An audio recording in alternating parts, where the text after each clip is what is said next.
پھر یہ ہے کہ بچوں میں خارش کی تکلیف ہو جاتی ہے، یا پھر یہ ہے کہ یا الرجی سے اس کی کیفیت ہو جاتی ہے، یا یہ ہے کہ بھئی بدن ریڈ فیل ہوتا ہے ماؤں کو کہ بھئی بچوں کا بدن ریڈ ہو رہا ہے اور اس کو خارش ہو رہی ہے.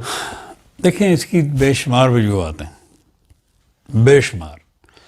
اگر کسی بچے کے جوڑوں میں خارش ہو، یہ کونیوں کے جوڑ، ادھر ٹانگوں کے پیچھے، ادھر گھٹنوں کے پیچھے، ٹانگوں پہ اگر خارش ہو اور جگہ کالی ہوگی خارش کر کر کے، اس کی دوائی ہوتی ہے کلکیریا کارب. کلکیریا کارب جسے کیلشیم کاربونیکم بھی کہتے ہیں.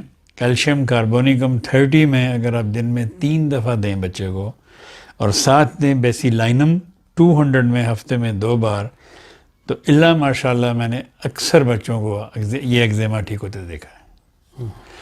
اور اسی طرح پھر ان کو یہ جو خارش وغیرہ، اگر کئی بچے ہوتے ہیں وہ خارش کر کر کے انہوں نے مختلف کریمیں وغیرہ لگاتے ہیں، خارش کر کے وہ زخم کر لیتے ہیں اپنے، مطلب خون بہتا ہے اور وہ بڑی بری حالت ہوتی ہے ان کی. اس پہ سب سے اچھی دوائی کیلنڈولا کریم ہے.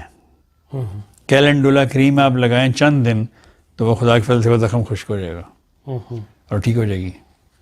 خارش کی بے شمار وجوہات ہیں. عمومی یہ خارش بچوں کو ماں باپ سے ملتی ہے، یہ باہر سے نہیں آتی. 15 دن کے بچے وہ باہر سے کہاں سے لے آیا؟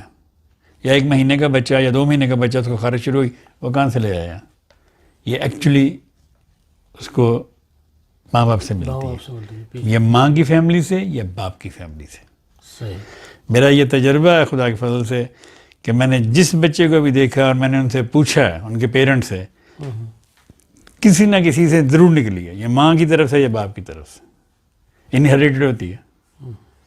تو یہ ٹھیک ہو جاتی ہے اللہ کے فضل سے اگر شروع میں اس کا علاج کیا جائے. اگر آپ شروع میں کریمیں اور یہ ادھر ادھر کی دوائیں اور ٹوٹکے کرنا شروع کر دیں تو آپ اس کو خراب کر دیتے ہیں.